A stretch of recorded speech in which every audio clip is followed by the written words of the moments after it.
तो 40 तक तो हमारा हो गया था। 41 से अपन चालू करते हैं। Identify the mode of formation of the subject. सबसे पहली बात तो mode of formation of subject जो है वो किसकी कैटेगरी हो गई? ये हो गई आपके क्लासिफिकेशन की, ठीक है, क्योंकि modes of formation of subject सारा इसी में कैटेगराइज होगा। अब यहां पर अभी थोड़ी देर पहले ही मैंने आपको एक चीज समझाई थी कि एक सिंपल सब्जेक्ट है और उसके साथ एक आइसोलेट जुड़ा हुआ हो। एक सिंपल सब्जेक्ट हो और उसके साथ एक आइसोलेट जुड़ा हुआ हो, इसका मतलब हम किसकी बात कर रहे हैं? कंपाउंड सब्जेक्ट की। और कंपाउंड सब्जेक्ट बराबर होता है लेमिनेशन। याद करवाया था ना, वो वाले लॉजिक से ये वाला क्वेश्चन सोल्व हो रहा है और आंसर क्या हो जाएगा यहाँ पर? लेमिनेशन। तो 41 जो है उसमें हो जाएगा हमारा लेमिनेशन।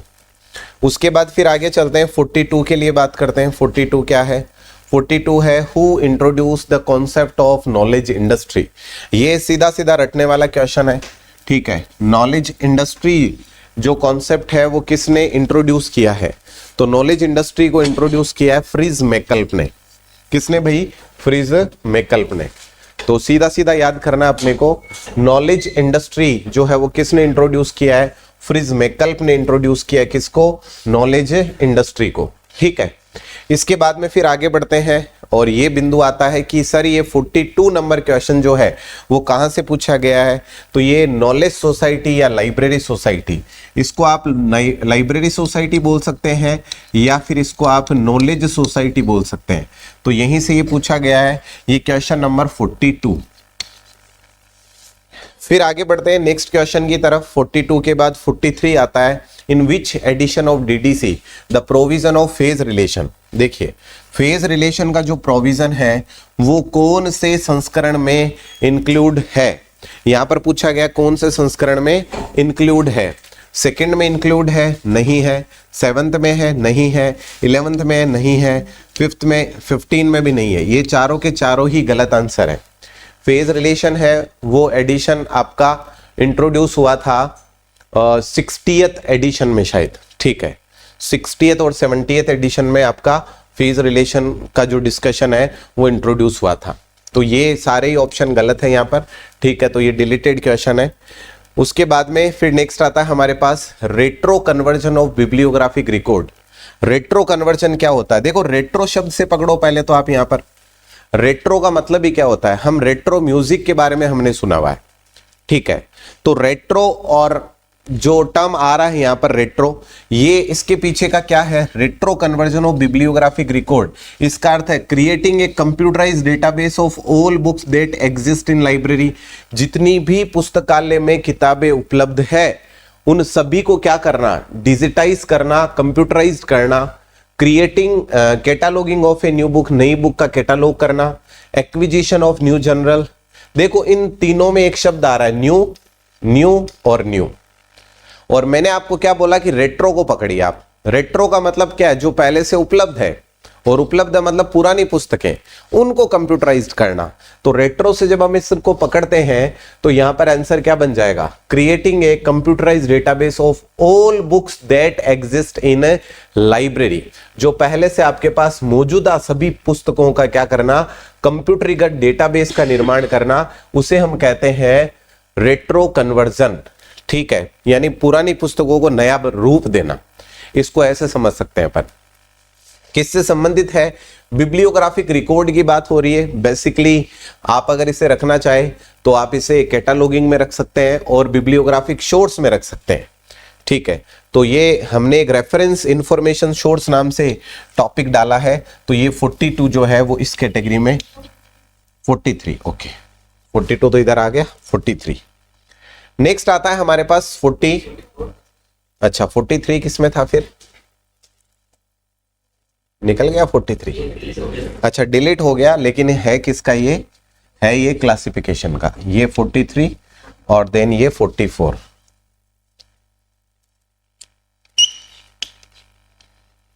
उसके बाद फिर आगे बढ़ते हैं नेक्स्ट पे, इट्स 45।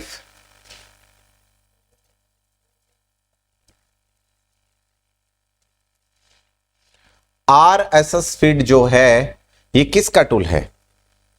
RSS फीड किसका टूल है? ठीक है, सबसे पहली बात तो RSS फीड होता क्या है, जो भी वेबसाइट के करंट अपडेट्स आते हैं, जैसे कोई भी वेबसाइट आप यूज कर रहे हो उसके जो अपडेट्स आते हैं, नए नए अपडेट्स आते हैं, उनके लिए आप RSS फीड का यूज करते हैं। ठीक है। रीच साइट समरी, इसके लिए अपन टर्म यूज करते हैं रीच साइट समरी। ठीक है। तो ये क्या करता है, जो भी आपकी वेबसाइट है उसमें अगर कोई नया अपडेट आएगा तो उसके बारे में बताएगा ये आपको। ये किससे जुड़ा हुआ है, वेब 1.0 से जुड़ा हुआ है, 2.0 से जुड़ा हुआ है, 3.0 से जुड़ा है, या ग्राफिक डिजाइन से जुड़ा हुआ है। तो 45 नंबर जो है, देखिए वेब 2.0 क्या और 1.0 क्या, पहले ये समझ लो। वेब 1.0 है जिसमें एक ही काम होता था, सिर्फ डाउनलोडिंग। आज से अगर आप 20 साल पहले चाहे, यानी कि मैं बात कर रहा हूं 2004 की, हमारे इंडिया की, और अगर वर्ल्ड वाइड बात करूं तो मैं कह रहा हूं आज से 30 साल पहले चले जाइए आप, यानी 94 से पहले की अगर जनरेशन की बात करूं, उस समय जो कंप्यूटर होते थे उनमें वेबसाइट बनी होती थी। आप सामने देख रहे हो, डेटा क्लिक करके वीडियो प्ले कर रहे हो, लेकिन आप कुछ भी नहीं कर सकते थे, ना तो उस पर कमेंट कर सकते थे, ना कुछ रिएक्ट कर सकते थे, ना अपना वीडियो अपलोड कर सकते थे। इसका मतलब सिर्फ डाउनलोडिंग ऑप्शन होता था, सर्फिंग ऑप्शन होता था, अपलोडिंग का कोई ऑप्शन नहीं होता था। वन साइडेड काम होते थे, जैसे कोई भी वेबसाइट बनी हुई है आप खोल के देख लो, बस उसको काम खत्म। इतना इंटरनेट का यही यूज था बस। ये है वेब 1.0 जहां पर वन साइडेड काम हो रहे हैं। वेब 2.0 क्या है, 2.0 है जहां पर दोनों काम हो रहे हैं, डाउनलोडिंग भी हो रही है और अपलोडिंग भी हो रही है। आज आप वीडियो यूट्यूब पे वीडियो देख भी सकते हो, उस पे कमेंट भी कर सकते हो, और अपना खुद का वीडियो भी अपलोड कर सकते हो। इसका मतलब डाउनलोडिंग और अपलोडिंग दोनों हो रही है। तो 2.0 क्या है, जिसमें डाउनलोडिंग और अपलोडिंग दोनों हो रही है। तो अगर मैं आपसे पूछूं यूट्यूब किसका एग्जाम्पल है, 2.0 का। फेसबुक किसका एग्जाम्पल है, 2.0 का। तो RSS फीड की अगर बात करें तो ये अभी जो वेबसाइट हमारी चल रही है उसमें डाउनलोडिंग और अपलोडिंग दोनों के लिए इंडिकेशन देता है। इसका मतलब ये किसका एग्जाम्पल हुआ, 2.0 का। अच्छा 3.0 कौन सा है, 3.0 है जिसे हम वर्चुअल वेब बोलते हैं। वर्चुअल का मतलब क्या हो गया, आपने ऐसा सुना होगा, वर्चुअल लेवल पर लोग जमीनें खरीद रहे हैं, वर्चुअल लेवल पर लोग क्रिप्टो करेंसी में व्यापार कर रहे हैं, वर्चुअल लेवल पर। आपने बिटकॉइन नाम सुना है भाई, बिटकॉइन जो है क्या वो आपके पॉकेट में आती है, या कोई वास्तव में ऐसा कॉइन बना हुआ है? एक्चुअल में फिजिकली कॉइन जैसी कोई चीज है ही नहीं। सारा खेल किस पे चल रहा है, वर्चुअल लेवल पर चल रहा है, और वर्चुअली सारा काम हो रहा है। ठीक है। और आपको पता है बहुत सारे ऐसे कंट्रीज है जिनमें वर्चुअल जो वेब है उसको लेकर बहुत सारे न्यूज अपन बार बार सुनते रहते हैं। वर्चुअल लेवल पर शादी हुई है, ठीक है, वर्चुअल लेवल पर किसी ने जमीन खरीदी है, ठीक है। वर्चुअल लेवल का मतलब क्या, ऑन इंटरनेट, वो फिजिकली कहीं एग्जिस्ट नहीं करती चीज। इससे कहते हैं वेब 3.0, जहां पर आप मशीन जो है वो खुद अपने डेटाबेस क्रिएट करेगी। ह्यूमन बीइंग्स का टेंशन खत्म हो जाएगा। आज आर्टिफिशियल इंटेलिजेंस के द्वारा हर चीज कितनी इजीली डेवलप कर दी जाती है, जहां आपको ह्यूमन बीइंग रिक्वायर्ड नहीं है। ठीक है, ये है वेब 3.0। इसे कहते हैं वेब ऑफ फ्यूचर, फ्यूचर का वेब। ठीक है, फ्यूचर का वेब क्या है, 3.0। ठीक है। अच्छा ग्राफिक डिजाइन, ये तो ऑप्शन ही अलग है। ठीक है, तो यहां आंसर क्या हो जाएगा, वेब 2.0। चलिए जी आगे बढ़ते हैं। उसके बाद अगला प्रश्न हमारे पास आता है, अच्छा ये किससे संबंधित है, ये कंप्यूटर से संबंधित है सर। तो ये 45 आ जाएगा आपके कंप्यूटर वाले पार्ट में। 45, ये 45 आ जाएगा कंप्यूटर वाले सेक्शन में। 46 देखिए, the standard applicable for creation of bibliographic record. पहली बात तो बिब्लियोग्राफिक रिकॉर्ड का मतलब ये कैटालॉगिंग की बात आ गई।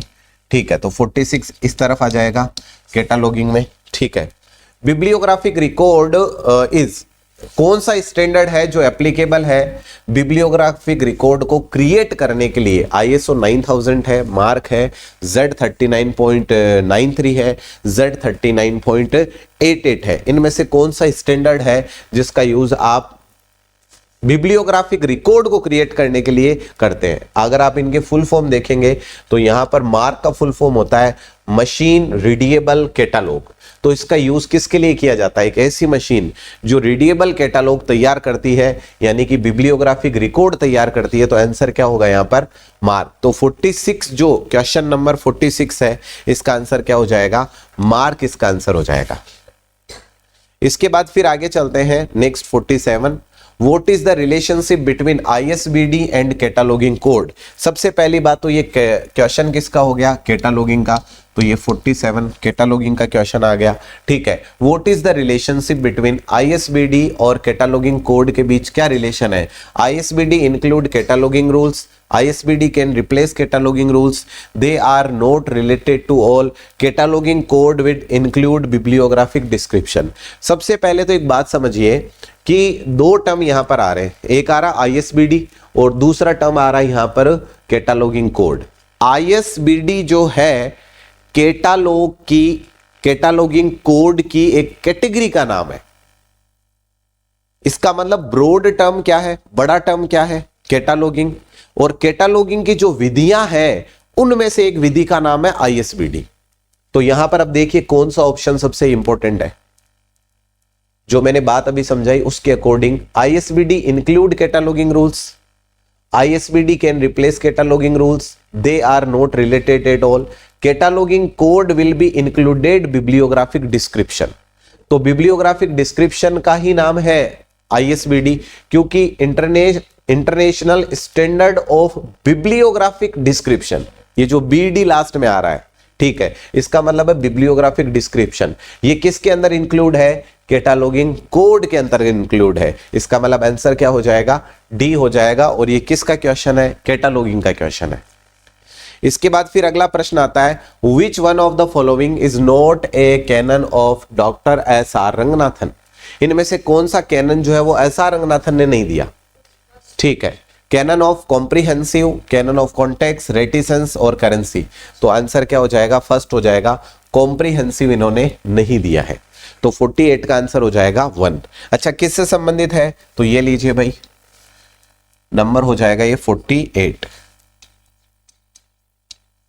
अगर आप देखेंगे कैनन से जुड़े हुए लगभग 5 से 6 प्रश्न आ चुके हैं। अभी तो अपन 48 पे चल रहे हैं। कैनन कितनी बार रिपीट हो चुका है? कैनन ये और कैनन शब्द से 5 से 6 प्रश्न आ गए। इसका मतलब एक क्वेश्चन 2 नंबर का है, तो 10 से 12 नंबर क्रिएट हो चुके हैं सिर्फ कैनन टर्म से। उसके बाद 49, who was the author of the book title subject catalogue heading and structure? अगर हेडिंग एंड कैनन होता ना तो सीधा सीधा ऐसा रंगनाथन करते अपन। सबसे बेसिक लेवल पर हेडिंग एंड कैनन होता तो सीधा क्या करते? SR रंगनाथन। लेकिन अगर हेडिंग एंड स्ट्रक्चर हो तो ये EJ कोट होगा। ठीक है, EJ कोट्स। ठीक है, तो यहां पर देखिए, अगर मैं कह रहा हूं सब्जेक्ट कैटालॉग में हेडिंग एंड कैनन, अगर हेडिंग एंड कैनन आए तो SR Ranganathan, heading and structure आए तो EJ कोट्स। तो ये रहा EJ कोट्स। ठीक है, चलिए जी, तो ये संबंधित किससे सर? तो नाम आ रहा है इसमें कैटालॉग। ठीक है, तो ये संबंधित है आपके कैटालॉग से, यानी कि 49 आ गया कैटालॉग वाले पार्ट में। इसके बाद में फिर आगे चलते हैं question number 50। Common communication format CCF, ये किसके अंतर्गत आएगा? ये आएगा सर कैटालॉगिंग के अंतर्गत। जो करंट ट्रेंड्स पढ़ेंगे कैटालॉगिंग के उसके अंतर्गत आएगा CCF। CCF जो है वो पहली बार कब पब्लिश हुआ? CCF को फर्स्ट टाइम पब्लिश कब किया गया? 1980 में, 84 में, 88 में, 92 में। तो आंसर क्या हो जाएगा? 84। 1984 में फर्स्ट टाइम इसको क्या किया गया? पब्लिश किया गया। कोई बात को नहीं, ठीक है। तो ये क्वेश्चन नंबर कौन सा था? 50। अच्छा, 50 हो गया, ठीक है। नेक्स्ट आता है हमारे पास में the module that provide facility to search and browse catalogue record. तो देखो यहां पर सबसे पहली बात तो ये क्वेश्चन कैटालॉगिंग का भी नहीं है, ये क्लासिफिकेशन का भी नहीं है। मॉड्यूल शब्द आ गया ना, इसका मतलब आप बात कर रहे हो लाइब्रेरी के सॉफ्टवेयर की। ठीक है, या फिर उसके कैटेगरी की कि भाई ये किस कैटेगरी के अंतर्गत आएगा, सीरियल कंट्रोल में आएगा, ओपेक में आएगा, सर्कुलेशन में आएगा और एक्विजिशन में आएगा। भाई कहां पर इस मॉड्यूल का अपन यूज करेंगे, ये वाली बात चल रही है। तो सर्कुलेशन, ओपेक, ओपेक क्या होता है, ओपन पब्लिक एक्सेस कैटालॉग, ठीक है।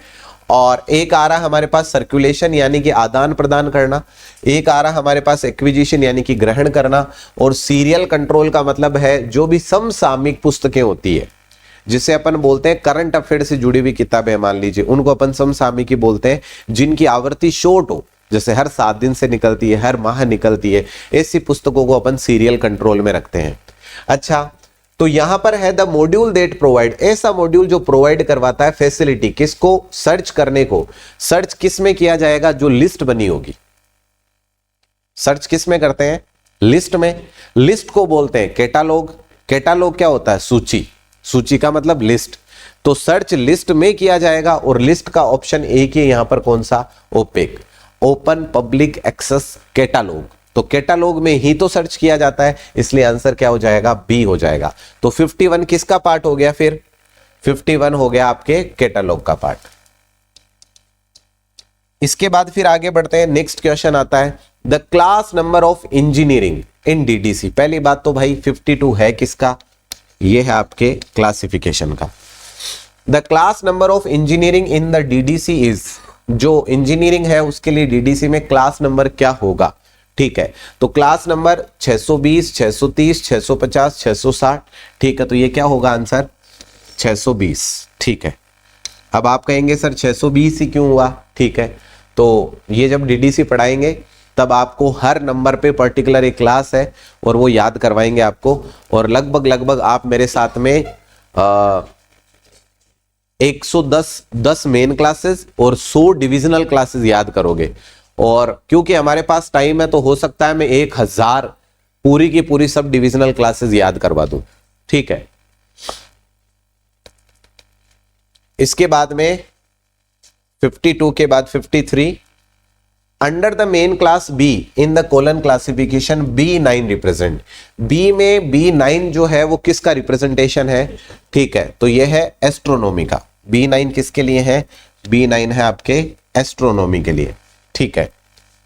अच्छा, बी किसके लिए है, बी है मैथमेटिक्स के लिए। फिर ऐसे B1, B2, B3, B4 subject के नाम है, जैसे कि यहां पर अलजेब्रा है, जियोमेट्री है। इसी तरीके से जब आगे चलते हैं और B9 पे पहुंचते हैं तो वहां पर एक सब्जेक्ट आता है जिसे हम कहते हैं एस्ट्रोनॉमी। तो ये किसके अंतर्गत आएगा, नाम लिखा हुआ है कोलन क्लासिफिकेशन, तो ये आएगा भाई क्लासिफिकेशन के अंतर्गत, ठीक है। वैसे तो मैं आपको बहुत अच्छे से ये तक बताऊंगा कि जैसे डेडिकेटली कि सीसी से इतने प्रश्न है, डीडीसी से इतने प्रश्न है, लेकिन पहले एक वाइड एंगल तैयार करते हैं, क्योंकि अभी आपको वो बातें तब समझ में आएगी जब वो चैप्टर आप पढ़ चुके होंगे। इसलिए मैं अभी आपको चैप्टर टू चैप्टर नहीं बता के टॉपिक पूरा जो आपका यूनिट है उसके अकॉर्डिंग आपको क्लासिफिकेशन बता रहा हूं कि कैटालॉगिंग से कितने, क्लासिफिकेशन से कितने हैं, अदर पार्ट से कितने हैं, पहले वो चीज अपन समझ रहे हैं। द कैनन ऑफ कैटालॉगिंग, इसका मतलब कैटालॉगिंग से जुड़ा हुआ 54, तो ये लीजिए 54 आपके आ गया कैटालॉगिंग से जुड़ा हुआ, ठीक है। क्या है, the canon of cataloguing were represented in which of the following books by doctor S R. Ranganathan. Cataloguing से जुड़े हुए कैनन किस में बताए थे, हेडिंग एंड कैनन में, क्लासिफाइड कैटालॉगिंग कोड में, लाइब्रेरी मैनुअल में और थ्योरी ऑफ लाइब्रेरी कैटालॉग में। किस में कैनन की बात की थी, तो इन्होंने जो पुस्तक लिखी थी थ्योरी ऑफ लाइब्रेरी कैटालॉग, इसमें इन्होंने कैटालॉग से जुड़े हुए जो कैनन है उनकी बात की थी। बहुत बार बच्चे इसको कर देते हैं क्लासिफाइड कैटालॉगिंग कोड को, लेकिन इसमें कैनन नहीं दिए थे उन्होंने। 54 के बाद 55 पे चलते हैं, और ये रहा 55। कॉमन कम्युनिकेशन फॉर्मेट CCF प्रथम बार प्रकाशित हुआ, अभी तो आया था। अच्छा,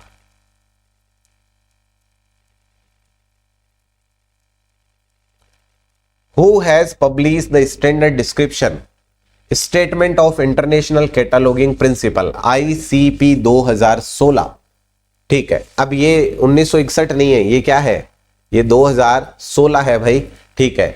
statement of international cataloguing principle ICP 2016 का मानक विवरण जो है वो किसने प्रकाशित किया? आईसीपी से जुड़े हुए जो सारे खेल है वो किसके पास है? इफ्ला के पास। जब आपको इफ्ला पढ़ाया जाएगा तो इसके बारे में बहुत डिटेल से डिस्कशन किया जाएगा। किसके लिए? आईसीपी जो है इसके लिए। और ये किसका क्वेश्चन हो गया? ये हो गया आपके नॉलेज सोसाइटी या लाइब्रेरी सोसाइटी। ठीक है, उसके बाद आ गया हमारा Herman Hollerith is the father of. ये देखिए, ये डेडिकेटली हरमन होलेरिथ का क्वेश्चन हो गया आपके कंप्यूटर का। जब आप कंप्यूटर के डिवाइसेस के बारे में पढ़ेंगे, हिस्ट्री ऑफ कंप्यूटर में आएगा हरमन होलेरिथ। और इन्होंने, हरमन होलेरिथ ने क्या बनाया था? Punch card.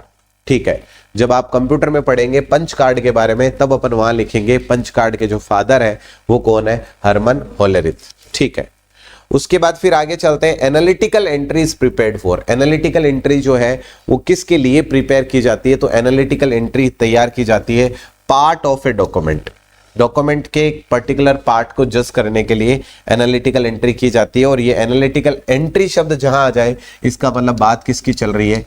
कैटलॉगिंग की बात चल रही है। फिर आता है what is web of science. Web of science क्या है? ये एक ऑनलाइन इंडेक्स है, ऑनलाइन साइटेशन इंडेक्स है, वेबसाइट ऑफ साइंस है, और ये एक ऑनलाइन कैटालॉग है। इनमें से क्या है? तो ये एक ऑनलाइन साइटेशन इंडेक्स है।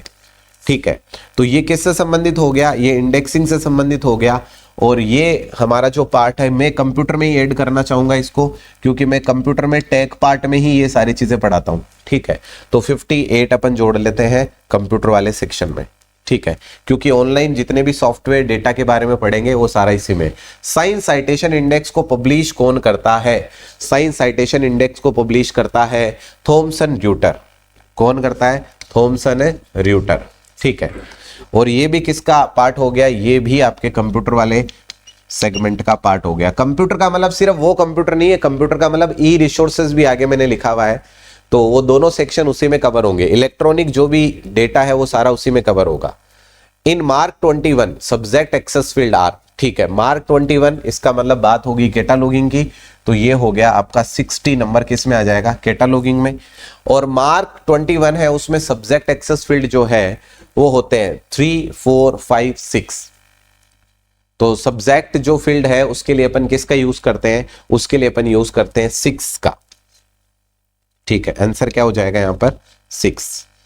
उसके बाद फिर आगे बढ़ते हैं। ये मार्क किस में आएगा? तो ये कैटालॉगिंग में आएगा। नेक्स्ट 61 पे चलते हैं अपन। 61 नंबर आता है हमारे पास रेडियो फ्रीक्वेंसी आइडेंटिफिकेशन, यानी कि RFI is used in library and information centre for. देखो, सबसे पहली बात तो ये समझो आप, RFID किसके अंतर्गत आएगा? जो हमारे रेफरेंस सोर्स में इंफॉर्मेशन सोर्स अपन पढ़ रहे होते हैं, इसके अंदर हमारे लाइब्रेरी के डिपार्टमेंट्स पढ़ते हैं अपन, कि लाइब्रेरी के कौन कौन से विभाग है। और उसके अंदर एक विभाग है इशू एंड रिटर्न, यानी कोई भी बुक इश्यू करना फिर उसको रिटर्न करना। ठीक है, तो ये इसी के अंतर्गत आएगा, यानी कि क्वेश्चन नंबर 61 नंबर जो क्वेश्चन है वो इसके अंतर्गत आएगा। अब ये कह रहा है कि कौन सा used in library and information centre for, किसके लिए यूज किया जाता है? सर्कुलेशन के लिए। अभी अभी मैंने बताया, बिल्कुल सर्कुलेशन के लिए होता है। कैटालॉगिंग के लिए, सिक्योरिटी ऑफ डॉक्यूमेंट के लिए, एक्विजिशन ऑफ डॉक्यूमेंट के लिए, डॉक्यूमेंट की प्राप्ति के लिए और डॉक्यूमेंट के सर्कुलेशन के लिए। 1 और 2 करेक्ट है, 1, 2 और 4। देखो, 1 करेक्ट तो 100% होगा, तो 1 वाला ऑप्शन देखिए पहले, ये बी तो हो नहीं सकता और सी भी नहीं हो सकता। पहले तो जो ऑप्शन नहीं हो सकते हैं उनको अपन एलिमिनेट कर देते हैं कि ये वाले ऑप्शन तो बिल्कुल नहीं होंगे। ठीक है, अच्छा, बी नहीं हो सकता, सी नहीं हो सकता। अब बच्चे ए और डी, तो ए और डी में से किसे चुनना है बताइए?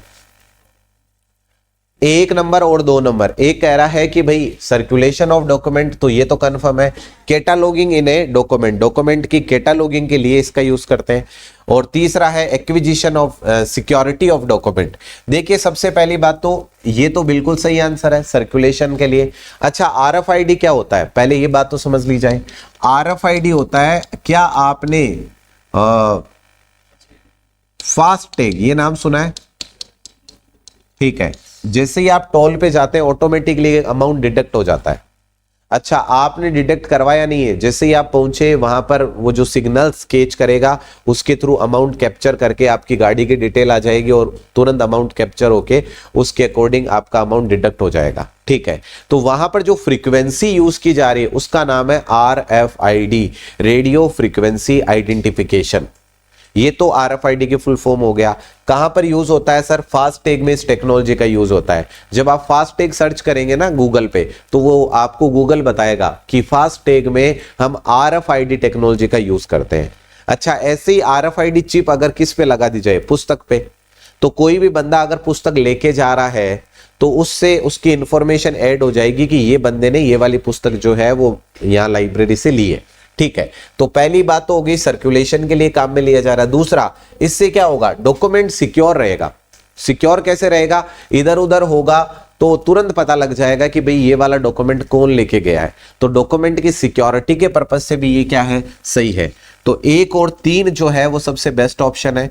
1 और 3 का मतलब हो गया डी। यहां पर आंसर मार्क करेंगे अपन डी। अच्छा, ये किसके अंतर्गत आएगा? अगर हम बात करें रेडियो फ्रीक्वेंसी आइडेंटिफिकेशन, तो ये हमने बता दिया, जो विभाग पढ़ेंगे अपन उसके अंतर्गत आएगा।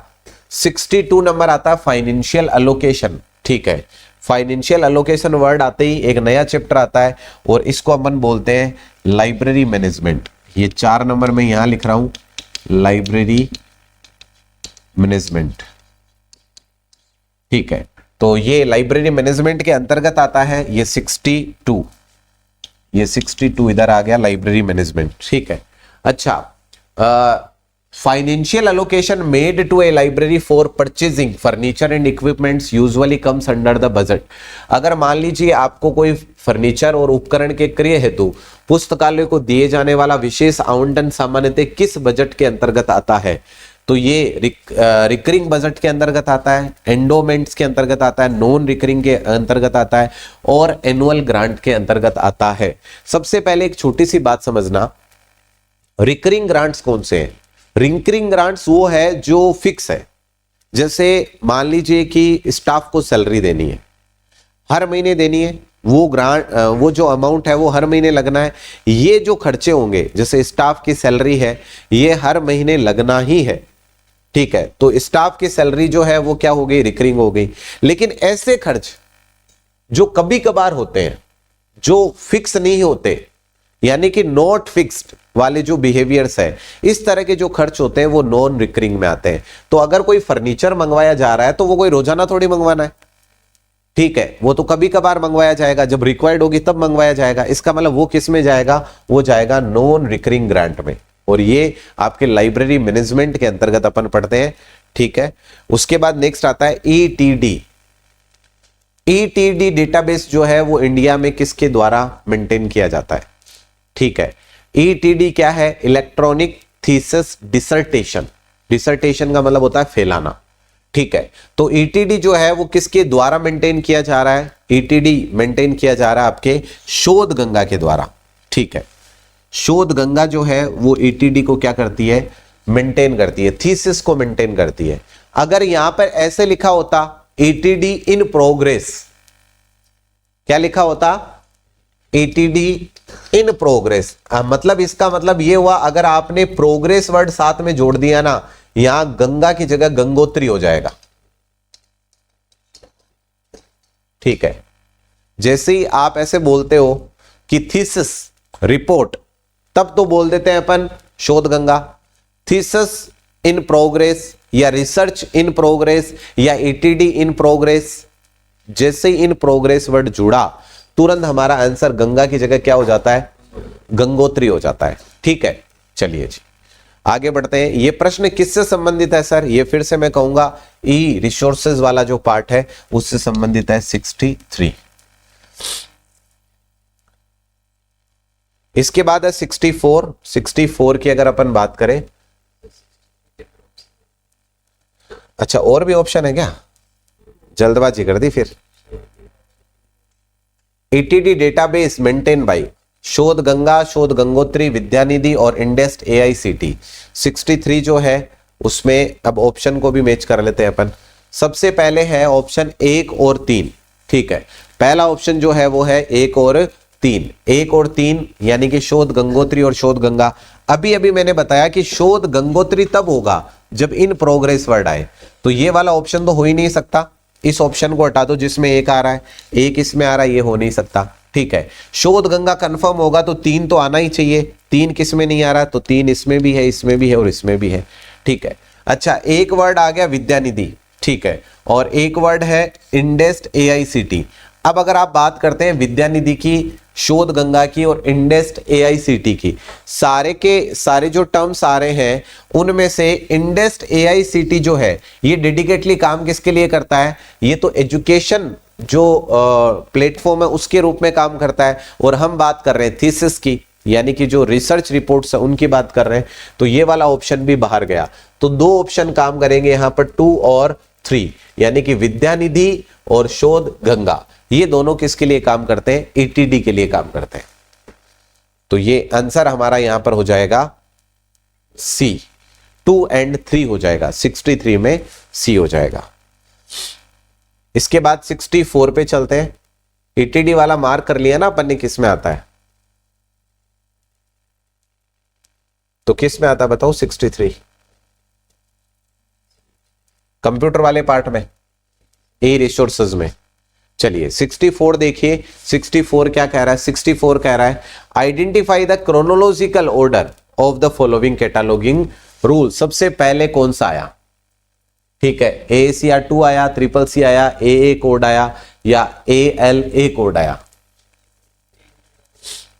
सबसे पहले ALA आया तो इसका मतलब 4 नंबर, यानी कि नहीं, सबसे पहले एंग्लो अमेरिकन कोड आया, उसके बाद जो है बाकी कोड्स आए हैं, उसके बाद CCC, उसके बाद में ALA और उसके बाद में AACR2। ठीक है, तो आंसर होगा यहां पर 3। सबसे पहले आया यहां पर AA कोड, ठीक है, उसके बाद आया है आपके पास CCC, फिर आया है ALA, ठीक है, और उसके बाद है AACR2। इस तरह से इनका फॉर्मेट होगा। अच्छा किससे संबंधित है, तो ये आपके 64 हो गया, कैटालॉगिंग से संबंधित। ठीक है, 65 पे चलते हैं। 65 क्या है, 65 है to resolve the conflicts between 2 canon and the principal an appeal can be made to postulate principal the 5 laws phase relation.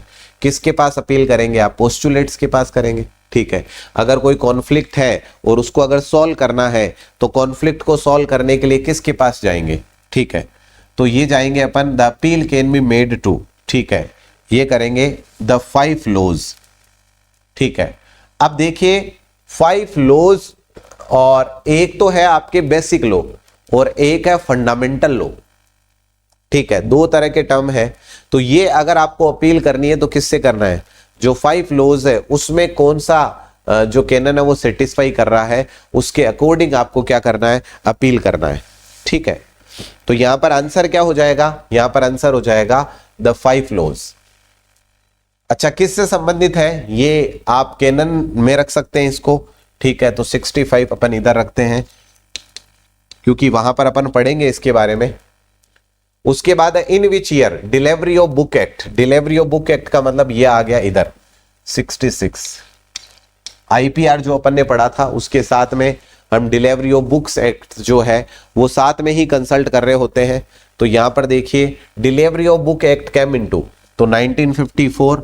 ठीक है, और अगर इसके साथ में एंड न्यूज़पेपर जोड़ दिया जाए तो 56, तो ये 1954 हो जाएगा। 67 है the quality of a notation to accommodate any number of the sub classes in a chain or array is termed as. उसको क्या कहते हैं, अकोमोडेट करने का मतलब क्या है, उप वर्गों की किसी संख्या को समायोजित कर सकने की अंकन की ऐसी क्षमता को क्या कहते हैं भाई। अगर अकोमोडेट कर रहे हैं तो उसको कहा जाता है ग्राह्यता। ये शब्द यहाँ आतिथ्य गलत लिखा हुआ है, और मैं इसीलिए बोलता हूं कि हिंदी वाले शब्द याद मत करो, तुम फंस जाओगे। अगर तुम हिंदी देखोगे किसी भी पुस्तक में हॉस्पिटैलिटी का हिंदी मिलेगा ग्राह्यता, लेकिन इन्होंने ग्राह्यता नहीं लिखा। यहां पर देखो क्या शब्द आ गया है, आतिथ्य, आप नहीं समझ पाओगे। इंग्लिश जिसने पढ़ा है वो उसको याद है, हॉस्पिटैलिटी बोला था सर ने। हॉस्पिटैलिटी का मतलब क्या है, पहले से कोई क्लास बना हुआ है और उसमें नई क्लास को आप जोड़ रहे हो। क्लास तो पहले से बनी हुई है और अब नई क्लास को जोड़ रहे हो, तो उसमें गुण हुआ किसका, ग्रहण करने का, नए विषय को ग्रहण करने का गुण, उसको बोलते हैं हॉस्पिटैलिटी। उसको क्या बोलते हैं, हॉस्पिटैलिटी। तो ए यहां पर आंसर हो जाएगा। और सर ये किसकी बातें चल रही है, ये बातें चल रही है नई क्लास को जोड़ने की, यानी कि क्लासिफिकेशन की। तो 67 किसके अंतर्गत आएगा, क्लासिफिकेशन के अंतर्गत आएगा। इसके बाद नेक्स्ट आता है हमारे पास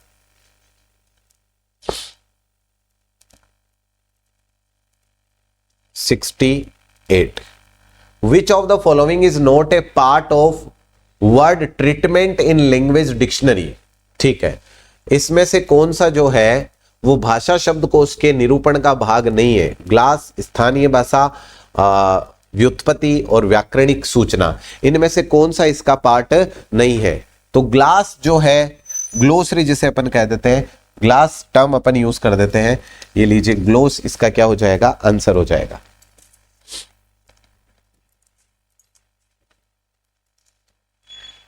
उसके बाद फिर आगे चलते हैं नेक्स्ट क्वेश्चन की तरफ। ठीक है, नेक्स्ट 69, विच नेशनल एजेंसी, अच्छा ये किसके अंतर्गत आएगा, तो ये आप बेसिक सोसाइटी वाला पार्ट है, वैसे रेफरेंस सोर्सेज में इसको लिया जा सकता है। तो 68 अपन इस तरफ ले लेते हैं। नेक्स्ट आ जाता है हमारे पास में, which national agency in India is assigning the ISSN। ठीक है, तो यहां पर एजेंसीज के बारे में पढ़ना है, एजेंसीज का मतलब लाइब्रेरी सोसाइटी के बारे में पढ़ना है। तो 69 इस तरफ आ जाएगा, लाइब्रेरी सोसाइटी में। ठीक है, तो यहां पर कौन सी एजेंसी जो है वो ISSN असाइन करती है। देखो दो तरह के टर्म है, ISBN और ISSN। ठीक है, आई दोनों इंटरनेशनल है, ये बात याद रख लेना पहले, दोनों ही क्या है, इंटरनेशनल, दोनों में इंडिया का कोई काम नहीं है। ISBN हो या ISSN हो, दोनों में इंटरनेशनल है आई का मतलब। ठीक है, ISBN तो कौन जारी करेगा, तो NIS CPR। ठीक है, और ISSN जारी कौन करेगा, ISSN जारी करेगा RRLF। ठीक है, तो जो 69 है, 69 का आंसर क्या हो जाएगा, 69 का आंसर हो जाएगा, उल्टा कर दिया मैंने, उल्टा कर दिया, हाँ ये NIS CPR, NIS RRLF। ठीक है, ये निस्केर जो है इसका नाम बदल दिया गया अब, और क्या हो गया है, NIS CPR हो गया है। ठीक है, ये वापस निस्केर देखने पर फीलिंग आई कि नहीं। ठीक है, और यहां पर देखो दोनों में एक चीज जोड़ने वाली क्या है, नाम किसके अपडेट हो रहे हैं, निस्केर के। ठीक है, ऐसे याद, अगली बार ऐसा डाउट नहीं हो, तो नाम किसके अपडेट होते जा रहे हैं, जिसमें सीरियल की बात चल रही हो। सीरियल क्या है, समसामयिकी, और समय समय पर नाम किसके बदले जा रहे हैं भाई, समय समय पर निस्केर के जो नाम है वो बदले जा रहे हैं, क्योंकि निस्केर का अब नाम क्या है, NIS CPR। ठीक है, तो जो समय समय पर बदलने की बात करता है वो ISSN में बात होती है, समय दर समय जो नई नई बुक्स वगैरह आती है। अच्छा, ये किस में आएगा, 69 जो है, 69 आएगा आपके लाइब्रेरी सोसाइटी में या नॉलेज सोसाइटी में। नेक्स्ट आता है, what is the alternative terms of analytic synthesis classification. इसके लिए एक दूसरा टर्म क्या हो सकता है, किसके लिए, एनालिटिक सिंथेटिक क्लासिफिकेशन के लिए। विश्लेषी संश्लेषणात्मक वर्गीकरण का वैकल्पिक पद क्या होगा, न्यूमरेटिव क्लासिफिकेशन, ऑलमोस्ट फेसेटेड और फेस्टेड और fully but rigidly faceted classification. ठीक है, तो वैसे ये वाला जो है होता क्या है, पहले तो होता है वर्गों में किसी चीज को तोड़ना, और फिर होता है वापस उन वर्गों को आपस में जोड़कर एक कलेक्टिव पुनर्गठन करना। ठीक है, और ऐसा ऑप्शन यहां पर नहीं है, इसलिए ये वाला क्वेश्चन जो है ये क्या हो गया, डिलीट हो गया। ठीक है, क्योंकि ये वाला ऑप्शन यहां पर अवेलेबल नहीं है। और मैंने आप में से जिस बच्चे ने मेरे साथ पहले पढ़ा होगा उसको पता है, मैंने ये वाला पॉइंट विशेषता में डेडिकेटली सेपरेटली लिखवा रखा है। जितने क्वेश्चंस आ रहे हैं, जब आप नोटबुक लेके बैठेंगे तो आपको एक भी क्वेश्चन ऐसा नहीं मिलेगा जो डिस्कशन के बाहर का है। आपको हर एक क्वेश्चन उस नोटबुक में डेडिकेटली मिलेगा कि हाँ ये पिंग किया हुआ है, यहाँ पर ये इस तरह से डिटेल में ये बात की हुई है। नेक्स्ट आता है 70 नंबर, किससे संबंधित है, क्लासिफिकेशन से। तो ये लीजिए अपन 70 को रख देते हैं क्लासिफिकेशन में। ठीक है, इसके बाद फिर आगे चलते हैं, नेक्स्ट आता है हमारे पास for connection of non consecutive number the UDC use. UDC term आ गया, इसका मतलब ये भी किस में है, क्लासिफिकेशन में। ठीक है, तो नॉन कॉन्जिक्यूटिव जो नंबर्स है उनके लिए यूडीसी क्या यूज करता है। देखो यूडीसी में अलग अलग तरह के सीक्वेंस है, non consecutive number, consecutive number. तो नॉन कंसेक्यूटिव अगर नंबर आते हैं तो उसके लिए यूज किया जाता है प्लस का। किसका यूज करते हैं, प्लस का यूज अपन करते हैं। और अगर आप हिंदी में याद रखेंगे तो बड़ा डिफिकल्ट सा फील हो सकता है। ठीक है, जोड़ने के लिए धनात्मक। ठीक है, तो किसको जोड़ने के लिए, नॉन कॉन्जिक्यूटिव नंबर को। ठीक है, 72 है द थर्ड और इमेजनरी इंडेंटेशन इन AACR। AACR आ गया, मतलब ये आ गया आपके 72 कैटालॉगिंग में। ठीक है, तो कैटालॉगिंग में द थर्ड और imaginary indentation AACR start from 8 space of margin, 12 space of margin, 14 space of margin, 8 any margin. तो सबसे पहले 8, 8 के बाद 4, 4 के बाद 2। ठीक है, तो 8 + 4 कितने हुए, 12 + 2 कितने हुए, 14। तो आंसर क्या हो जाएगा, 14 स्पेस ऑफ मार्जिन। 14 स्पेस के मार्जिन से अपन इसको क्या करते हैं, स्टार्ट करते हैं। तो 72 का आंसर हमारे हो जाएगा 14 स्पेस। उसके बाद में 72 के बाद 73 पे चलते हैं। 73 आता है हमारे पास pre coordinate indexing that which. तो ये डेडिकेटली इंडेक्सिंग के, आपको पता है इससे पहले भी एक इंडेक्सिंग का क्वेश्चन आ चुका है। ठीक है, तो मैं यहां पर एक सेपरेट कैटेगरी बना देता हूं, वो ज्यादा ठीक रहेगा। ठीक है, इंडेक्सिंग का एक क्वेश्चन पहले भी आया था। ठीक है, तो यहां पर ये क्वेश्चन नंबर कौन सा है, 72, 73। ठीक है, pre coordinate indexing that which. Pre coordinate indexing क्या होती है, coordinate the idea at the time of searching. Searching के समय कोऑर्डिनेट आइडिया को सर्च करना, coordinates the idea at the time of preparation of index. Pre coordinate का मतलब क्या है, प्री कोऑर्डिनेट का मतलब है जब कोई भी आप इंडेक्सिंग बना रहे हैं उससे पहले विचार क्रिएट करना कि ये वाले इंडेक्सिंग मुझे इस तरह से बनानी है, यानी कि coordinates the idea at the time of preparation of an indexing, उसे कहते हैं प्री कोऑर्डिनेट। तो बी यहां पर आंसर मार्क हो जाएगा आपका। ठीक है, इसके बाद आता है इंसडॉक इज नॉन एज। सबसे पहली बात तो भाई ये इंसडॉक आएगा किसमें, ये लाइब्रेरी सोसाइटी में आएगा। तो 73 आ चुका है, ये 74 इधर आएगा और 74 इधर आएगा। तो 74 क्या रहा है, इंसडॉक को किस नाम से जाना जाता है, Indian national scientific documentation centre, international space defence, national institute of science communication, Indian institute of scientific resource. तो क्या हो जाएगा भाई, सबसे 74 में क्या हो जाएगा, जल्दी से बताइए, national institute of science communication and information resource, और किस नाम से जाना जाता है। ठीक है, तो ये हो गया national institute of science communication and information resource.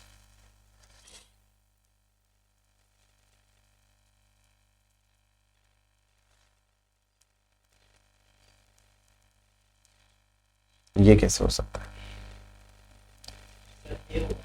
हाँ ये नहीं हो सकता भाई, Indian national scientific documentation centre. ठीक है, जो 74 है उसका आंसर जो मार्क करेंगे अपन वो क्या करेंगे, ए करेंगे। ठीक है, इसका एक रिकन्फर्मेशन भी ले लेते हैं अपन, इंसडॉक।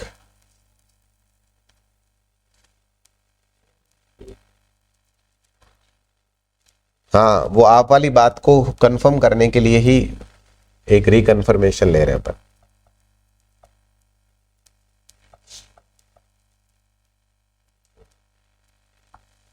फुल फॉर्म नहीं चाहिए।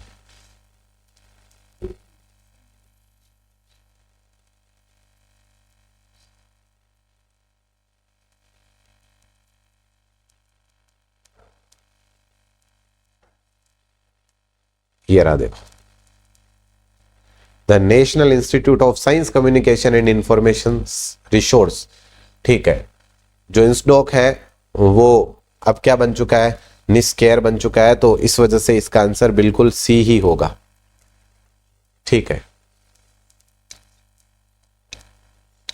यहां पर इसका फुल फॉर्म नहीं पूछा गया है, अब किस नाम से जाना जाता है। ठीक है, तो अब जाना जाता है ये निस्केयर के नाम से, ठीक है। यस यस यस, तो 74 जो है ये आपके हो गया, 74 लिख दिया अपन ने, ठीक है। 75 देखिए, Z39.50 स्टैंडर्ड 4, ये Z39.50 करंट ट्रेंड में अपन पढ़ेंगे, तो ये आ गया आपके 75 कैटालॉगिंग ट्रेंड्स जो है उसमें अपन इसको डिस्कस करेंगे, ठीक है। स्टैंडर्ड 4 किसके लिए है? कम्युनिकेशन फॉर्मेट के लिए, सर्च एंड रिट्राइवल के लिए, कैटालॉगिंग वेब रिसोर्सेज के लिए और लाइब्रेरी मैनेजमेंट सर्विसेज के लिए। तो किसके लिए भाई? ये सर्च एंड रिट्राइवल के लिए, ठीक है। डेटा एक्सचेंज होता है, डेटा एक्सचेंज यानी कि सर्च एंड रिट्राइवल के लिए अपन Z39.50 का यूज करते हैं। और 75 नंबर जो है वो किस में आएगा? कैटालॉगिंग के करंट ट्रेंड्स में अपन पढ़ेंगे। ट्रंकेशन जो है वो किसका टेक्निक है? करंट अवेयरनेस का, ऑनलाइन इंफॉर्मेशन रिट्राइवल का, इंडेक्सिंग का और कंट्रोल्ड वोकेबलरी का। सबसे पहले तो ट्रंकेशन क्या होता है? रिकॉल करना। किसी चीज को जब रिकॉल करने की बात होती है उसके लिए अपन ट्रंकेशन यूज करते हैं, ठीक है। और ये एक ऑन इंफॉर्मेशन रिट्राइवल के लिए यूज किया जाता है, क्योंकि मैंने ट्रंकेशन के साथ वर्ड क्या बोला था? रिकॉल। रिकॉल का मतलब होता है रिट्राइवल, फिर से किसी चीज को प्राप्त करना, रिकॉल करना, उसको बोलते हैं ट्रंकेशन, ठीक है। सो 76 आएगा किसके अंतर्गत? ये रिकॉल वाला जो ट्रंकेशन टर्म है, ठीक है, ये अपन रख सकते हैं रेफरेंस वाले पार्ट में रख सकते हैं, ठीक है। तो ये 74, 5, 76 है ना, ठीक है। उसके बाद 77 है मार्क। मार्क आते ही सबसे पहले इसे रखा जाए 77 को कैटालॉगिंग के पार्ट में, ठीक है। 77 है machine readable catalogue was first started by, first किसके द्वारा शुरू किया गया? ठीक है, ब्रिटिश लाइब्रेरी के द्वारा, लाइब्रेरी ऑफ कांग्रेस के द्वारा, इंसडॉक के द्वारा और डेसी डॉक के द्वारा। किसके द्वारा इसको शुरू किया गया? तो याद रखिए ये लाइब्रेरी ऑफ कांग्रेस के द्वारा, LC लाइब्रेरी ऑफ कांग्रेस के द्वारा मार्क को शुरू किया गया था, ठीक है। तो 77 में बी हो जाएगा। उसके बाद 78 पे चलते हैं। 78 है which of the following are called path finder to the literature. Path finder जो होता है लिटरेचर में, ठीक है, ये इनमें से किसको पाथ फाइंडर कहा जाता है लिटरेचर का? ठीक है, बिब्लियोग्राफी, कैटालॉग, सेल्फ लिस्ट और इंडेक्सेस एंड एब्स्ट्रैक्ट्स। किसके लिए अपन पाथ फाइंडर टर्म जो है वो यूज करते हैं? सबसे पहले आता है बिब्लियोग्राफी यानी कि पुस्तक सूची। पुस्तक सूची पाथ फाइंडर होती है। पुस्तक सूची के द्वारा अपन चीजों को क्या करते हैं? फाइंड आउट करते हैं, ठीक है। और उसके बाद आता है कैटालॉग। अब पुस्तक सूची, यहां पर भी ये भी सूची है, ये भी सूची है। आपने कहा सर ये देखो दोनों ये भी सूची है, लेकिन किसकी सूचियां? बिब्लियोग्राफी में पुस्तक की सूची के बारे में बात कर रहे हैं। इंडेक्सेस एंड एब्स्ट्रैक्ट, इंडेक्सेस और एब्स्ट्रैक्ट यूज किया जाता है पाथ फाइंडर के लिए, ठीक है। तो यहां पर हो जाएगा 1 और 4, और 1 और 4 का मतलब क्या हो जाएगा? सी यहां पर मार्क कर देंगे। किसके लिए? जो पाथ फाइंडर के रूप में, लिटरेचर के जो पाथ फाइंडर है उसके रूप में। इंडेक्स का प्लूरल होता है इंडेक्सेस, इंडेक्स सिंगुलर है और प्लूरल होता है इंडेक्सेस। तो ये इंडेक्स का प्लूरल है इंडेक्सेस एंड एब्स्ट्रैक्ट। एब्स्ट्रैक्ट का मतलब होता है सार, ठीक है। उसके बाद में नेक्स्ट आता है 79। 79 नंबर है कोलन क्लासिफिकेशन। अच्छा 78 किससे संबंधित है? देखिए सबसे पहले, ठीक है, ये आपके 78 है बिब्लियोग्राफी, इंडेक्सेस, एब्स्ट्रैक्ट। तो ये आपके इंफॉर्मेशन सोर्स से संबंधित है, ठीक है। 78। अच्छा 79 देखते हैं। 79 है कोलन क्लासिफिकेशन। इसका मतलब ये फिर से बात आ गई क्लासिफिकेशन की, ये 79, ठीक है। Colon classification is an enumerative classification scheme. Enumerative का मतलब जिसमें सिर्फ आप किसका यूज करते हैं? नंबर का यूज करते हैं, ठीक है। और उसके बाद में colon classification has adopted analytical synthetic approach for the construction of class number. अभी बताया था विशेषता है सीसी की एनालिटिकल सिंथेटिक, तो ये वाला तो ठीक है। अच्छा न्यूमरेटिव का मतलब सिर्फ नंबर का यूज करते हैं? नहीं, उसमें तो लेटर, सिंबल सभी का यूज किया जाता है। तो पहला गलत हो गया और दूसरा क्या हो गया? सही। तो ए यहां पर मार्क कर देंगे। ए क्या है? A is false but R is true. तो यहां पर ये आपका आंसर हो जाएगा। किसके अंतर्गत आएगा? तो क्लासिफिकेशन के अंतर्गत आएगा।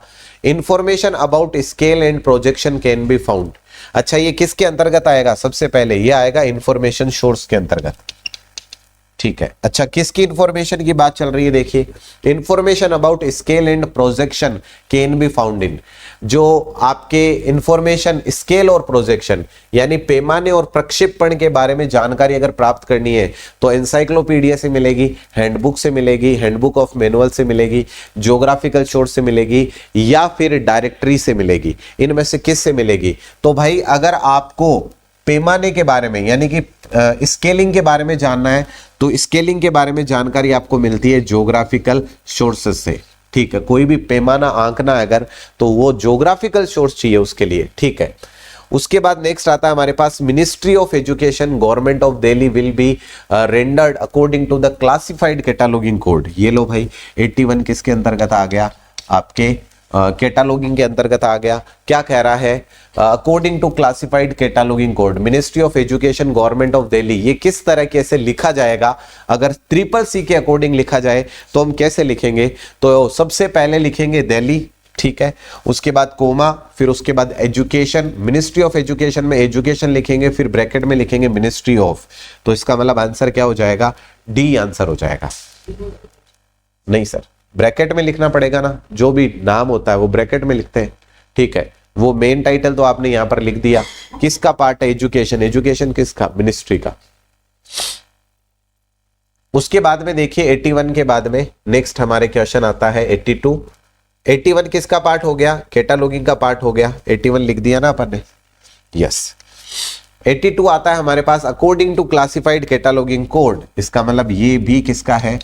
कैटालॉगिंग का क्वेश्चन है। ठीक है, तो according to classified cataloguing code one of the following entry made for pseudonym, real name के लिए इनमें से कौन सी, स्यूडोनिम और रियल नेम के लिए कौन सी एंट्री की जाएगी? ठीक है, स्यूड एंट्री की जाएगी। ठीक है, और स्यूड के लिए अपन कहते हैं एडेड एंट्री, और एडेड एंट्री का यहां पर ऑप्शन अवेलेबल नहीं है। बुक है जी, हाँ, तो एडेड एंट्री ऑप्शन में नहीं है, तो ये क्वेश्चन भी जो है इसके ऑप्शन अवेलेबल नहीं है, ये भी डिलीटेड क्वेश्चन है। उसके बाद है विपो स्टैंड फॉर। विपो का स्टैंड क्या है? ठीक है, विपो का स्टैंड है वर्ल्ड इंटेलेक्चुअल प्रॉपर्टी ऑर्गेनाइजेशन। ठीक है, तो ये देख लीजिए वर्ल्ड इंटेलेक्चुअल प्रॉपर्टी ऑर्गेनाइजेशन, पहला ही ऑप्शन आ गया। ठीक है, ये किसके अंतर्गत आएगा? ये आएगा 83 आपके जो लाइब्रेरी सोसाइटी आप पढ़ेंगे। ठीक है, इसके अंतर्गत आएगा। इसके बाद आता है हमारे पास में arrange the following according to their publication year. अगर अपन बात करें हेडिंग लिस्ट की ACR, तो ये फिर से आ गया कैटालॉगिंग का पार्ट। तो 84 फिर से किसके अंतर्गत आएगा? कैटालॉगिंग के अंतर्गत आएगा। और देखिए Sears list of subject heading, पेनेजी कोड, ACR फर्स्ट और CCC। अगर बात करें इनको सीक्वेंस करने की तो सबसे पहले अगर हम देखते हैं, सबसे पहले आ जाएगा हमारे पास ACR 2, उसके बाद आ जाएगा Sears list of subject heading, उसके बाद आ जाएगा CCC और उसके बाद आ जाएगा ACR फर्स्ट। ठीक है, सबसे पहले पेनेजी कोड, मैंने गलत बोल दिया, सबसे पहले पेनेजी कोड आएगा। ठीक है, पेनेजी कोड के बाद में Sears list of subject heading और उसके बाद में आ जाएगा हमारे पास में CCC और उसके बाद ACR 1। ठीक है, इस सीक्वेंस को देखते हैं, ये आपके मिलेगा C में। नेक्स्ट आता है हमारे पास में, अच्छा ये क्वेश्चन किससे संबंधित है? 84, तो ये कैटालॉगिंग से संबंधित है 84। इसके बाद 85 नंबर पे चलते हैं। 85 नंबर क्वेश्चन देखिए,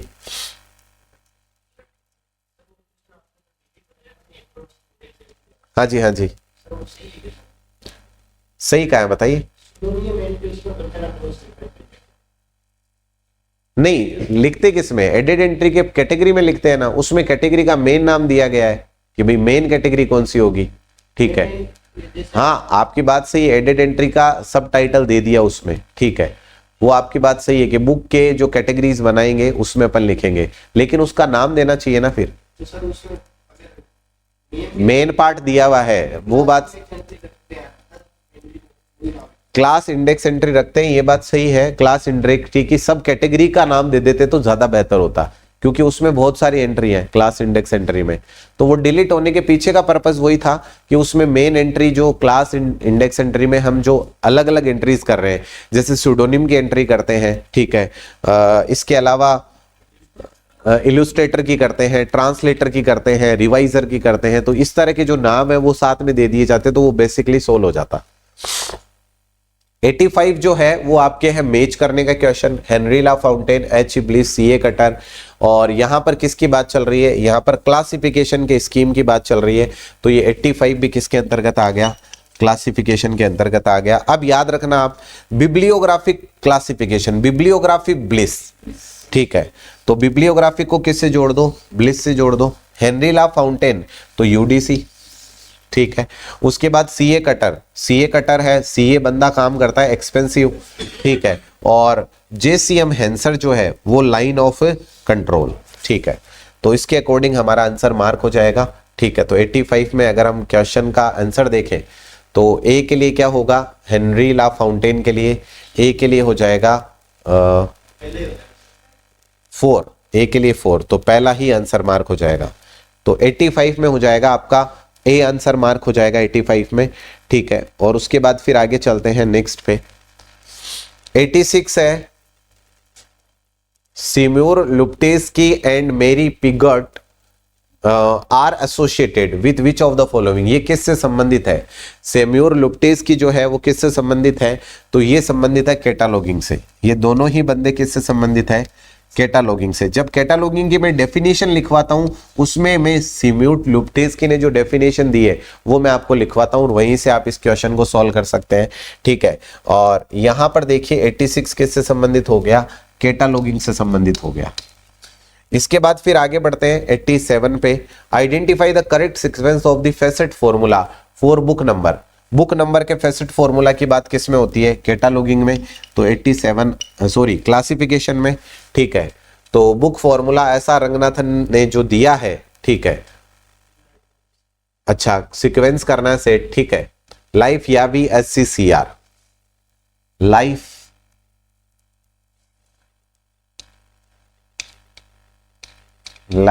या VSCR, ठीक है, SCCR, ठीक है। तो सबसे पहले लैंग्वेज, तो बी कहां पर है, बी सब में है, उसके बाद में लाइफ में F, फॉर्म, तो लैंग्वेज के बाद फॉर्म आएगा, तो L के बाद F, तो यानी कि B के बाद D, तो ये A आंसर हो जाएगा इसमें, ठीक है। इसके बाद फिर आगे चलते हैं, अच्छा ये 87 किससे संबंधित है, तो ये अपन ने लिख लिया, ये क्लासिफिकेशन से संबंधित है। 87 के बाद में 88,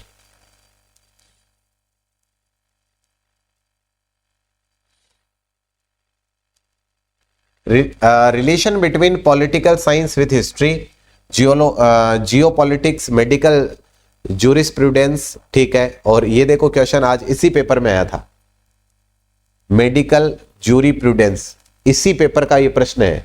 अगर वो प्रश्न आपको आता है तो ये वाला ऑटोमेटिकली आएगा कि ये किसके साथ लिंक होगा, देखिएगा अभी, chemical relation between silver and gold. मैं कह रहा हूं सबसे पहली बात तो 88 किसका है, modes of formation of subject, ठीक है। कैसे, आगे चलते हैं, फेज रिलेशन से जुड़ा हुआ है तो ऑटोमेटिकली ये भी किससे संबंधित हो गया, ये भी हो गया आपके क्लासिफिकेशन से संबंधित।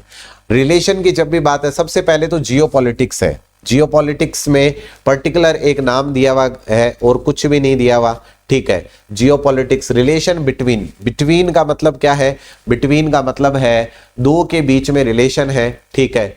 और उसके बाद में एक है between silver and gold, chemical relation between silver and gold, ठीक है। सबसे पहले तो जियोपॉलिटिक्स, ये इन्फ्लुएंसिंग है, इंट्राफेसेट है, तो अगर 4 आपको कहीं लिखा हुआ दिख रहा है तो इन्फ्लुएंसिंग की बात होगी, ठीक है। जनरल का मतलब है सीधे सीधे आपने क्या दे दिए हैं, सीधे सीधे आपने नाम दे दिए हैं। अगर सीधे सीधे नाम दिए गए तब तो क्या हो जाएगा, वो जनरल हो जाएगा, ठीक है।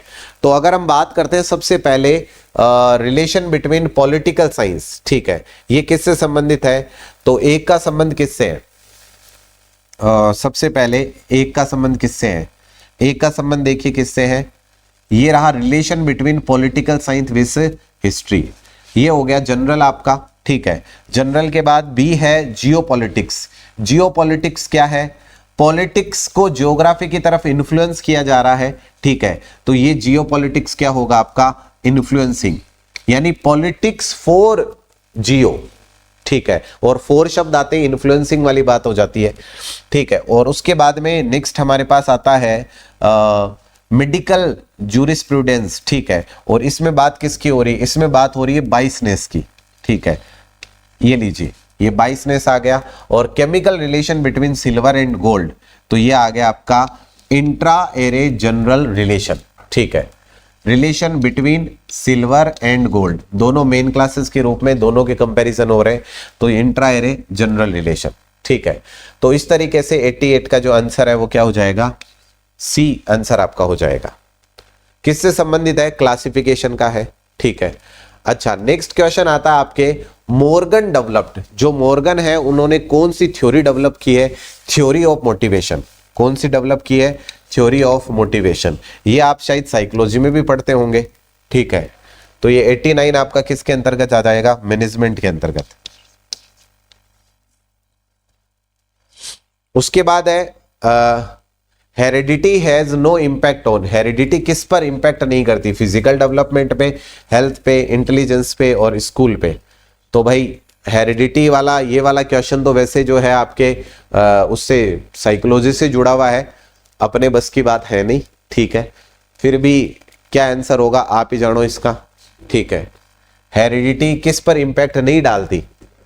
हेरिडिटी आपके शारीरिक विकास पर इफेक्ट डालती है, स्वास्थ्य पर डालती है, बुद्धि पर डालती है, किस पे नहीं डालती? आपके विद्यालय पर तो कोई फर्क नहीं पड़ता हेरिडिटी का, तो आंसर इसमें डी हो जाएगा। बाकी और आप साइकोलॉजी वाले सर से पूछ लीजिएगा, इसकी रामायण मेरे बस से बाहर है, ठीक है। इंटरेस्ट में भी refer to motivating force that impels to attend a person things और एक्टिविटी सेड बाई, ठीक है। तो ये भी साइकोलॉजी का क्वेश्चन है। और उसके बाद में आगे बढ़ते हैं, ठीक है। अकॉर्डिंग टू जालोटा, तो जालोटा भी अपने बस की बात नहीं है, ठीक है। ये स्किनर, ये सारा मामला मुझे लग रहा है आगे साइकोलॉजी का ही चल रहा है, ठीक है। पियाजी के अनुसार, ठीक है, प्रत्याहार, अनुरूपता, अनिश्चितता, ठीक है। अब देखते हैं लास्ट में कोई अपना प्रश्न आ जाए तो एक कर लेते हैं। What is generalise reaction favour against the idea? ये भी नहीं है। Learning takes place through a process of need, किसका कथन है? आप ही जानो भाई। Which of the following is not included for cardinal points of spiral cycle of scientific method? अच्छा, वैज्ञानिक विधि के स्पाइरल चक्र में, ये हमारा प्रश्न है, ठीक है। लेकिन पता नहीं क्यों दे दिया, क्योंकि ये रिसर्च का क्वेश्चन है, आपके डाल दिया उन्होंने रिसर्च वाला प्रश्न, ठीक है। जेनिथ, नादिर, एसेंड और जेनिक्स। जेनिक्स नाम से कोई पद नहीं होता। वैसे अगर इन्होंने डाल दिया तो मैं आपको स्पाइरल साइकिल पढ़ा दूंगा, लेकिन हमारे सिलेबस का वैसे पार्ट नहीं है, क्योंकि ये प्रश्न किससे आ गया है? ये एक नई यूनिट है जिसका नाम है रिसर्च, ठीक है। रिसर्च में से ये आपका कितने नंबर का प्रश्न है?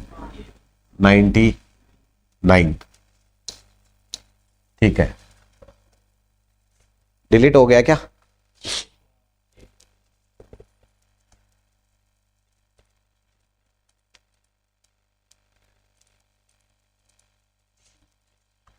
डिलीट नहीं हो रखा भाई, ठीक है। रिसर्च करवा सकते हैं, आरएमएसएसबी वाले कुछ भी करवा सकते हैं, ठीक है। रिसर्च का क्वेश्चन डाल दिया ये साइंटिफिक मेथड वाले में।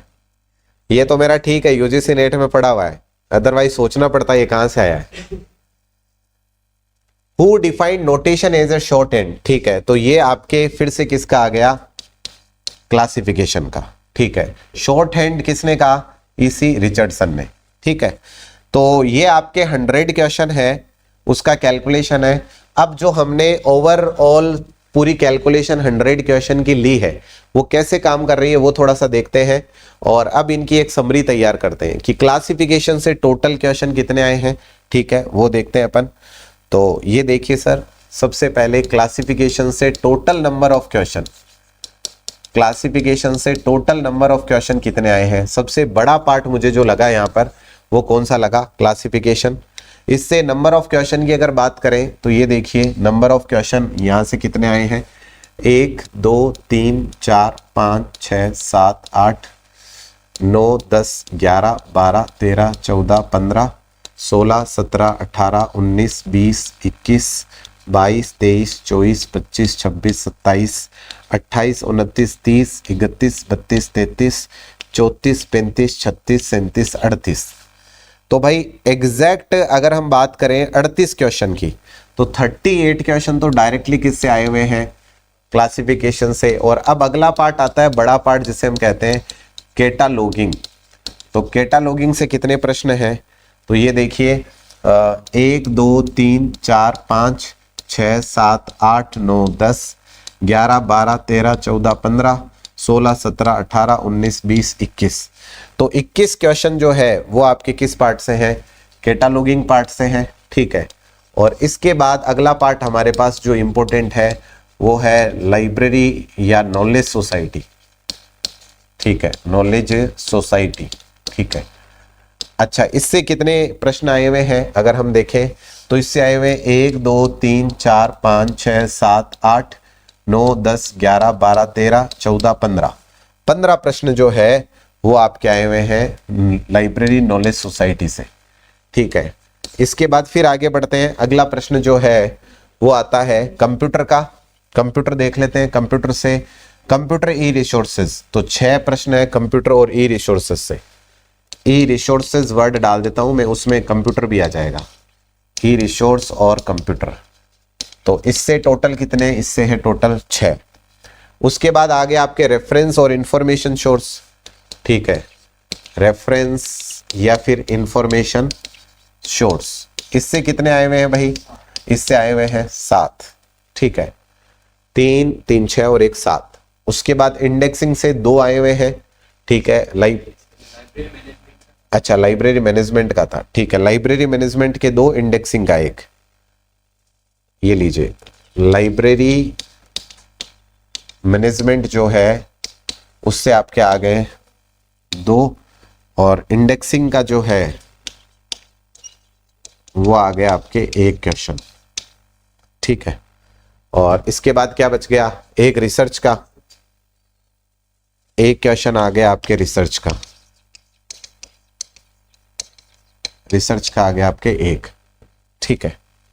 अब टोटल क्वेश्चन देखिए, 100 क्वेश्चन में से लाइब्रेरी साइंस के कितने क्वेश्चन आए हैं। अगर हम पहली बात करें कि लाइब्रेरी साइंस के कितने आए हैं पूरे पीछे वाले पेपर में, तो इस पीछे वाले पेपर में थोड़ी सी मिस्टेक हुई थी, साइकोलॉजी वाले क्वेश्चन आ गए थे, बाकी इस बार ऐसा नहीं होगा, ठीक है। जो अभी तक की कैलकुलेशन है 38 और 1 39, 49 59 और 15 64 74 और 6 74 और 6 80 80 और 7 87 99 90 और 91 क्वेश्चन जो है आपके लाइब्रेरी साइंस के थे। और लगभग 9 क्वेश्चन जो है वो आपके 91 नहीं है, ये 90 ही है। मैंने मॉर्गन वाला बता दिया था आपको, ठीक है, वो मोटिवेशन वाला, वो भी उन्हीं का प्रश्न है, ठीक है। 90 प्रश्न जो है वो आपके लाइब्रेरी साइंस के थे। 10 प्रश्न जो है पीछे वाले पेपर में वो किसके थे, साइकोलॉजी के थे, ठीक है। तो 90 प्रश्न में एक बात समझिए कि कौन सा पार्ट है वो सबसे ज्यादा इंपॉर्टेंट है। अगर आप खुद देख रहे हैं 90 प्रश्न में से 38 प्रश्न तो सीधे सीधे किससे आए हुए हैं, क्लासिफिकेशन से आए हुए हैं, ठीक है। इसका मतलब एक बात समझ में आ गई कि सबसे ज्यादा एम्फेसाइज और सबसे ज्यादा जो टाइम देना है, अगर आपको जब मैं कंसल्ट करूंगा, मेरी क्लासिफिकेशन की क्लासेस चलेगी कम से कम 1.5-2 महीने तक, और बाकी पूरा ही जो बचा हुआ डेटा है उसकी क्लास चलेगी 1 महीने, ठीक है। यानी कि ये सेक्शन लगभग आपके 45 से 50 दिन मिनिमम बता रहा हूं मैं आपको, हो सकता है मैं इससे ज्यादा लूं, क्योंकि 3rd ग्रेड है तो मुझे रिसर्च भी करवानी पड़ सकती है बीच में, ठीक है। तो इसलिए कम से कम 2 मंथ्स का टाइम आप लेके चलिएगा। और मैं जब पढ़ाता हूं तो मेरा मोटिव ये है कि आप क्लास में याद करके जाएं, और हर दिन आपको टेस्ट देना है, आपको पता है डेली आपको शाम को टेस्ट देना है, तो जो डेटा आप मेरे साथ पढ़ रहे हो उसी का आपको टेस्ट देना है, तो अच्छे से डेटा को क्लास में प्रिपेयर करें। तो ये 2 मंथ का सेशन तो सिर्फ इसका रहने वाला है, और ये जो रिमेन बचेगा ये पूरा का पूरा 45 डेज, ठीक है। तो 45 डेज का मतलब हो गया 3.5 मंथ मुझे रिक्वायर्ड होगा डिटेल सिलेबस करवाने के लिए, एकदम पॉइंट टू पॉइंट एकदम डीप एनालिसिस करने के लिए कि कोई भी चीज मिस नहीं हो, कहीं से भी क्वेश्चन आए आप आराम से बना पाए, उस तरह से करवाने के लिए लगभग 3.5 महीने का टाइम रिक्वायर्ड होगा। ठीक है, तो ये पूरा कैलकुलेशन समझ में आ गया आपके, कहां से कितने क्वेश्चन आए हुए हैं, किस तरीके से आए हुए हैं। अब आपको काम क्या करना है, अब आपको निकालना है सबसे पहले अपनी फेयर नोटबुक। फेयर नोटबुक में सबसे पहले लिखना है सिलेबस। सिलेबस कौन सा लिखना है, जो आपके आर्मसबी बोर्ड ने जारी किया हुआ है वो नहीं, जो सर्विस रूल नए आए हैं वो वाला सिलेबस लिखना है। और उसके बाद लिखना है एनालिसिस ऑफ पेपर 2022। और एनालिसिस में क्या लिखना है, ये रामायण लिखनी है एनालिसिस में कि कौन से पॉइंट से कितने प्रश्न पूछे गए हैं, ये वाली बात लिखनी है। और इससे हमें एक आइडिया लग गया कि कहां से सबसे ज्यादा प्रश्न आते हैं, प्रश्न किस तरह के आते हैं ये भी पता चल गया, क्योंकि मैंने सारे 100 के 100 प्रश्न आपके साथ कंसल्ट किए हैं, तो आपको अच्छे से आइडिया हो गया क्वेश्चन कैसे आते हैं। ठीक है, तो निकालिए फेयर नोटबुक और काम चालू करते हैं अपन लिखने का।